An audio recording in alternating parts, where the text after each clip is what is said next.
Shalom, perkenalkan nama saya Surnika Rifna Madik dengan NIM 20010404047. Saya semester 4 dari grup B. Prodi saya Manajemen Pendidikan Kristen dan mata kuliah yang saya ampu pada saat ini ialah Teknologi dan Media Pembelajaran. Dosen pengampunya yaitu Ibu Senida Harepa, MPD. Baik, pada kesempatan kali ini kita akan membahas mengenai media pembelajaran.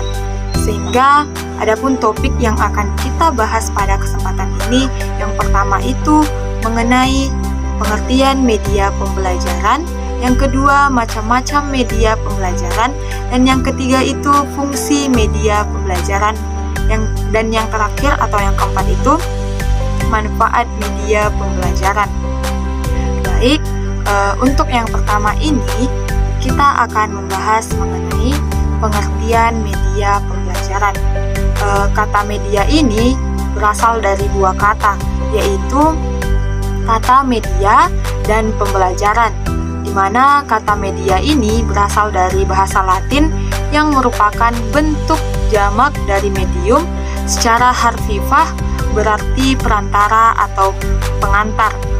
Sehingga secara khusus dalam proses pembelajaran juga cenderung diartikan sebagai alat-alat grafis, fotografis, atau elektronis untuk menangkap, memproses, dan menyusun kembali informasi visual atau verbal. Itu dikemukakan oleh Nur Fadilah tahun 2021. Sehingga dari pendapat di atas, Wiwanto pada tahun 2017 juga mengemukakan pendapatnya mengenai media pembelajaran, di mana media pembelajaran itu ialah sumber belajar yang dapat diartikan pula sebagai manusia, benda, ataupun peristiwa yang membuat kondisi siswa mungkin memperoleh pengetahuan, keterampilan, dan sikap. Media pembelajaran ini juga dapat diartikan sebagai alat bantu berupa fisik maupun non-fisik yang sengaja digunakan sebagai perantara antara tenaga pendidik dengan peserta didik dalam memahami materi pembelajaran agar lebih efektif dan efisien. Definisi tersebut diungkapkan oleh Hamka dalam bukunya pada tahun 2018.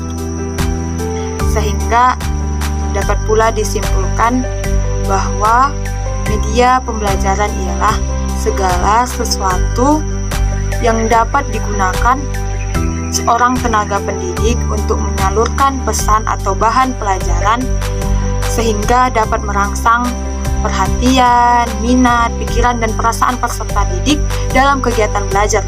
Gunanya itu untuk mencapai tujuan pembelajaran yang telah ditetapkan. Baik, yang selanjutnya itu kita akan membahas mengenai macam-macam media pembelajaran.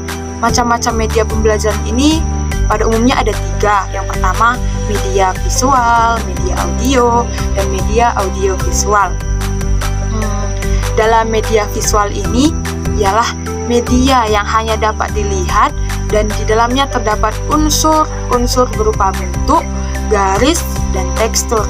Media visual ini dapat juga dibedakan menjadi dua. Yang pertama, media yang tidak diproyeksikan dan media yang diproyeksikan. Media yang tidak diproyeksikan ini seperti media realita atau model.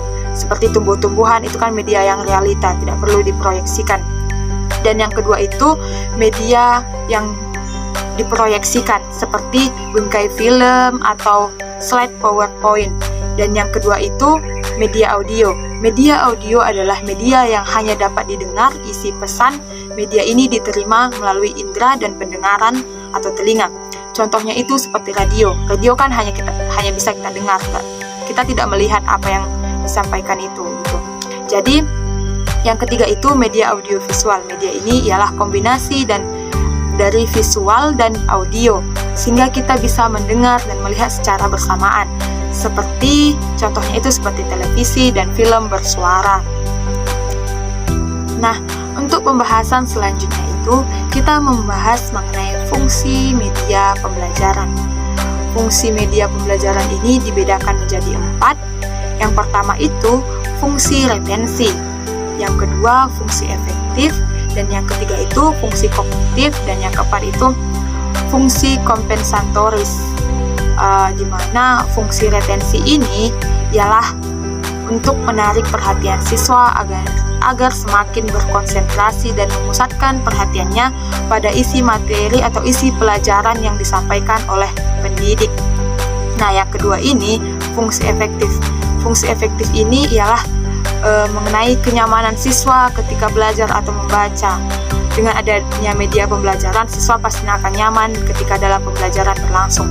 Yang ketiga itu fungsi kognitif. Fungsi ini digunakan untuk mempermudah, memahami, dan mengingat informasi yang telah disampaikan oleh pendidik kepada peserta didiknya.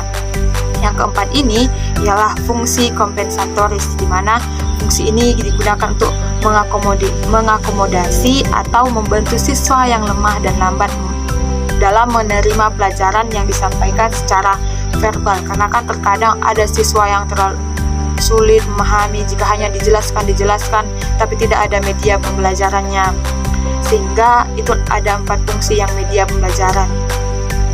Yang keempat itu kita membahas mengenai manfaat media pembelajaran. Di sini menurut Suharsono dan Hisbiatul pada tahun 2017 mereka mengemukakan pendapatnya mengenai manfaat media pembelajaran, di mana manfaatnya itu yang pertama memperjelas pesan agar tidak terlalu verbalitas, yang kedua mengatasi keterbatasan ruang, waktu, tenaga, dan daya indera, dan yang ketiga itu menimbulkan gairah belajar, interaksi lebih langsung antara murid dengan sumber belajar. Yang keempat itu memungkinkan anak belajar mandiri sesuai dengan bakat dan kemampuan visual, auditori, dan kinestetiknya. Yang kelima itu memberi rangsangan yang sama, di mana mempersamakan pengalaman dan menimbulkan persepsi yang sama.